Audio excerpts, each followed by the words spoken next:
What's up guys, my name's Nightcrawler here on this Destiny 2 video, and today we're going to be showing the weekly reset for Destiny on June 11, 2019. I didn't just look at the date today because I don't know what day it is, but today, June 11th, we're going to be showing all the different things in the tower. This is the second week of the Opulence DLC. I think it's actually called Penumbra, but nobody seems to know that that's what it's called. We're going to be showing all the different things, the Nightfalls, Crucible, Benedict, and everything and whatnot. There's nothing that special other than the fact that there is going to be a new menagerie boss this week, so you get to fight a new boss, perhaps with new drop chances or new mechanics or whatever. Hey, how you doing? What's up? On top of that, there's also going to be the Truth exotic quest, which is an exotic rocket launcher returning from Destiny 1. Had tracking, extra rocket in the tube. Was a bit of a fan favorite. My personal favorite was the Gjallarhorn for obvious reasons, but it is out there, the quest is startable, and you can go out there and do it. And when you log in, you get a message talking about the Truth, and when it says, basically all you have to do is the new menagerie boss, defeat that boss, and you should get something to drop that is going to give you the quest beginning of the Truth. So if you want to go get that Truth, you gotta go start the menagerie and actually finish the menagerie this week. And the very last thing I wanted to mention before getting into it is I will be busy at E3 the next couple days because of the fact it is E3 right now. I'll be enjoying myself. I'll also be doing a vlog I'll release probably after E3, you know, doing face cam, playing games, whatnot. It's not going to be very good. I'm not good at vlogs. I just wanted to mention that. So if you wanted to try to reach me or you were wondering why I have less videos, that's the reason why. And if you wanted to see the vlog, it is going to be after E3. Anyways, without further ado, let's go ahead and get into it with the Nightfalls. First of all, Warden of Nothing, going to be that big server toward the end, drops the 2-burst hand cannon, Warden's Law, kind of in my opinion. Next up, the Pyramidium, the big hobgoblin sniper at the very end. He drops the Silicon Neuroma sniper rifle, which is a decent aim assistance for, I believe, a 72 RPM sniper rifle, but correct me if I'm wrong, it should be on screen right now. And then lastly, the Hollowed Lair, the big fanatic dude at the end, has a lot of potential scoring, a lot of enemies at the boss, and that one drops the Mindbender's Ambition shotgun, pretty decent in the Crucible, especially considering I think it's the high impact frames, not the precision frame, and those are more consistently. As far as higher scoring, Hollowed Lair, Warden of Nothing, they're both very, very higher scoring. And I believe the Pyramidion should be the faster one because it is going to be the base game version. The heroic modifier this week will be Arc Singe, and the daily right now is going to be Blackout and Grenadier. Just a quick shout out to some of the daily heroic story missions. Ace in the hole if you're looking for some of those Cade lores. Every single chest in that mission is supposed to 100% chance guarantee you get those lores up to your finish. And then lastly, Machinist. There's a ghost in this mission you can only get in this mission for lore in that lore book if you don't have it already. And I believe Unbroken is a decent daily if you wanted to do daily. The Crucible playlist this week will be Showdown, which is a 4v4 team deathmatch where you revive a teammate to steal back points from the opponents. It's kind of like elimination, but also respawn and you revive your teammates. It's a weird one. The Reckoning modifier for this week will be Arc Singe. For some reason, the heroic and the Reckoning playlists always line up around Arc Singe and then go off kilter on the other ones. And the daily right now is Blackout and Grenadier, which is not the best, but Grenadier's okay to get lots of heavy ammo. As for the flashpoint this week, it will take place on Titan, so do your public events, Lost Sectors, Heroic Adventures, and the Heroic Adventure right here if you want to get that powerful gear.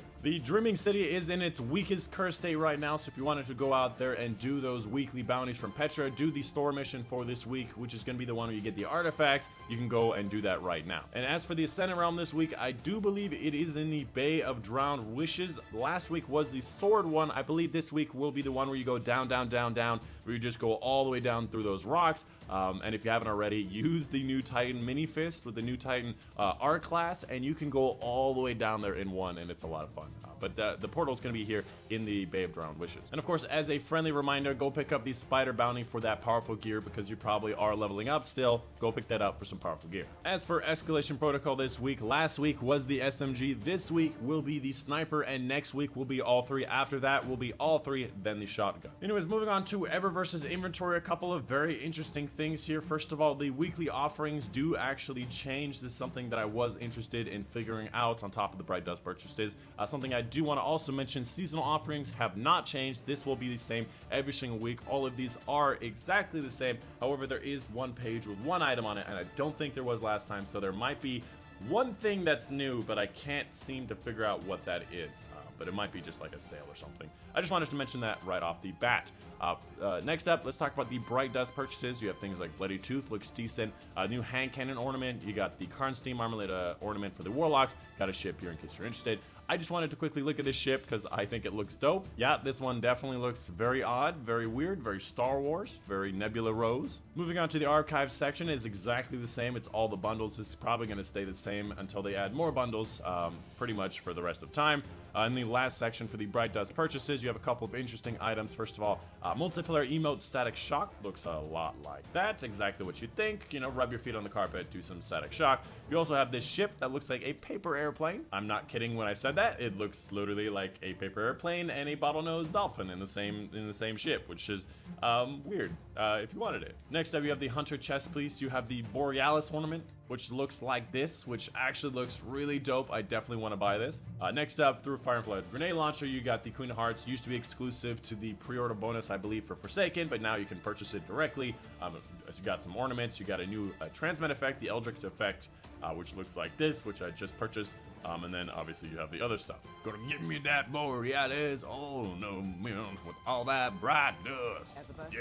Anyways, moving on to the Prime Engram loot box opening is actually something that might give me some benefit as long as it doesn't land on kinetic weapon, energy weapon, or chest piece. This should be something that would help me. I totally forgot I had this here. Again, as always, we're going to be doing a bit of a giveaway where if I say a certain slot, like let's say this week, if it lands on either the legs or the arm piece, we're going to be doing a giveaway in next week's video. It's just a fun thing. I got bored. I always seem to have a Prime Engram. So if it lands on gauntlets or leg piece, I'll be doing a giveaway in the next video. Let's see what we got here. Oh, look at that! Look at that. We do, in fact, have an arm piece. So the next video, I'll be doing a bit of a giveaway. I don't know what I'll be giving away yet. It's most likely going to be something that can be done electronically, not like shipped to your location. So stay tuned in that next video. I'll be doing it right around the section of the Prime Engram, just as a bonus for you guys who do end up watching. Damn it. Now I got to figure out what to give away. Damn it. Oh, ho, ho, ho. Yeah, yeah, yeah. Oh, ho, ho, ho. Yeah, yeah. As for Hawthorne's inventory, I got some clan bounties across the top, Escalation Protocol, clanmates and Crucible. You got the raid with clanmates, and then finally you have the one that gives you a powerful gear, but it requires a level 5 clan menagerie run with clanmates.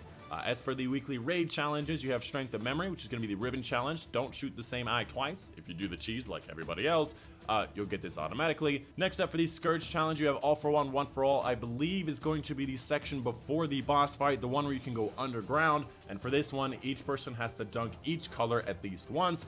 So just have a bunch of single dunks, so you can actually get all 3 tanks each time with a bunch of people. Look up guys online, you'll be able to figure out how to do it. And then lastly, you have the Total Victory, which requires clan level 4. I don't know what it is. It's going to be obviously applying to the new raid, but we can't have clan level 4 right now. But this is one of the challenges, and I see the word the witch, and it gives me some flashbacks to the Witch Shirachi challenge, and it pisses me off. And for those of you who haven't noticed yet, I have totally lost my voice, and that is why I sound a bit different. I don't know how I lost my voice. I went go-karting, and a couple laps, I was done. I don't know what happened, but sometimes it makes me sound very sexy. Yeah. No kidding, sometimes when I get sick, I sound like Optimus Prime, and it is really funny. Just as a friendly reminder, just wanted to stop by the Drifter, let you know again, powerful bounties here. All of the roll bounties are powerful, as well as this one right here. I'm not going to do this every time, just wanted to mention it very quickly. And of course, obviously, he has no more Allegiance quest bounties and rewards. That no longer is a thing. Hey, I can actually get this. I'm going to get that. And of course, that is there if you want it. And of course, Benedict has in fact moved locations over next to the Drifter. So if you wanted to get the new available bounties, each one of these gives you legendary runes, puny purse of Imperial. They do not give you powerful gear. So I thought they would be repeat powerful gear, but they're not actually powerful gear. Those are one-time things. But they do give you puny purses of Imperials, legendary runes in case you needed them. Let me go ahead and read them off. First of all, Orbs of Light. It seems to be anywhere. Crucible daily bounties. Which are from Shaxx, so basically the same as the Vanguard ones, but from Shaxx. You have the precision kills, basically anywhere, and then finally decrypting Prime Engrams. I should have picked up a while ago, but apparently I didn't. And of course I have no glimmer since I've spent all that money on those chests out on the barge. But and then finally, I obviously did purchase that Power and Efficiency 2, so I can actually get these new Wealth of the Imperials, which give you bonuses to things like entering Imperials and Strikes, Gambit, and Crucible, and increases the reward for Imperials in the Menagerie, which is very important because we need a lot of Imperials to level up your Chalice. So get a lot of these as soon as you can, as soon as you have any glimmer whatsoever. And then lastly, the gear gonna go across the bottom in case you're interested in this stuff.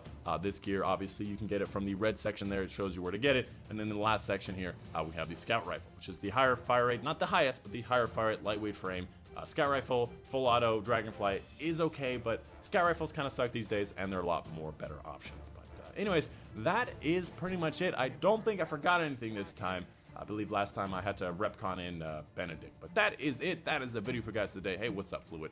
But that's it. Hope you guys did enjoy. Let me know how the truth quests are going. Let me know if you want to see more of that E3 stuff, and if you're excited for more of the future content drops like the heroic menagerie, callus head on a fishing stick and whatnot. Let me know.